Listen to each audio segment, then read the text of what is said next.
അവസാനിപ്പിക്കുന്നതാണ്. എനിക്ക് ഒരു കാര്യം മാത്രമാണ് ഈ അവസരത്തിൽ കുട്ടികളോട് പറയുവാനുള്ളത്.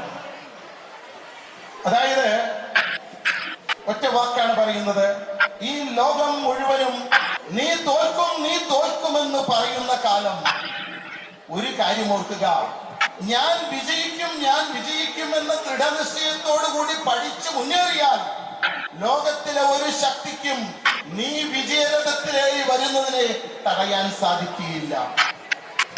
ഇത് ഞാൻ പറയുന്നത് വലിയ മഹാന്മാരുടെ അനുഭവങ്ങളല്ല, യഥാർത്ഥത്തിൽ എന്റെ സ്വന്തം അനുഭവം കൊണ്ട് മാത്രം പറയുന്നതാണ്. നമ്മള് മറ്റുള്ളവരുടെ അനുഭവങ്ങൾ പറയുമ്പോൾ അത് നമ്മൾ വായിച്ചറിഞ്ഞതായിരിക്കും, കേട്ടറിഞ്ഞതായിരിക്കും. ഇത് ഞാൻ പറയാനുള്ള കാരണം, 10ാം ക്ലാസിന്റെ പരീക്ഷ എഴുതുവാനായിട്ട് പോകുമ്പോൾ പരീക്ഷയുടെ തലേ ദിവസം വരെ ആശുപത്രിയിൽ അഡ്മിറ്റായി ചിക്കൻ ബോക്സ്